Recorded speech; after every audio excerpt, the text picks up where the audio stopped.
Assalamualaikum warahmatullahi wabarakatuh. Nama saya Damia Irdeena binti Muhammad Khairul Rizal dari kelas 4 Bukhari. Jadi hari ini saya nak buat satu projek iaitu solar oven. Bahan-bahan yang diperlukan ialah kotak, pembaris, marker hitam, aluminium foil, gunting, pita pelekat, kertas warna hitam, chopstick, plastic wrap dan juga gam. Yang pertama, buat garis di atas penutup kotak pizza untuk membentuk satu segi empat. Yang kedua, potong penutup kotak pizza mengikut bentuk yang telah dibuat, tetapi jangan potong bahagian atas.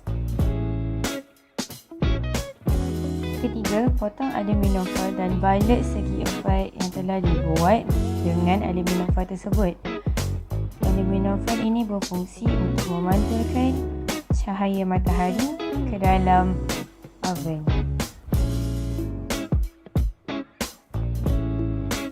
Seterusnya, lekatkan pembalut plastik di bahagian dalam penutup kotak pizza. Gunakan pita pelekat dan pastikan setiap sisi pembalut plastik tersebut dapat ditutup.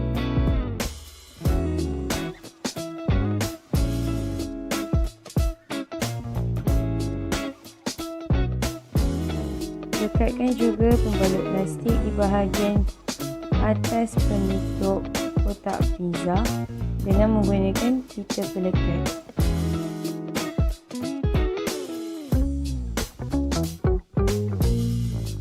Kemudian, lekatkan aluminium foil di dalam kotak pizza menggunakan gam.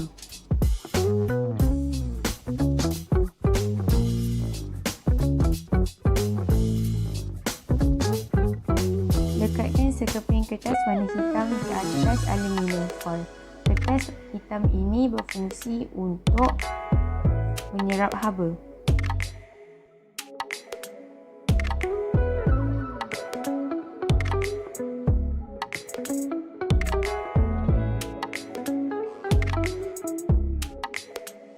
Kemaskan solar oven dan siap.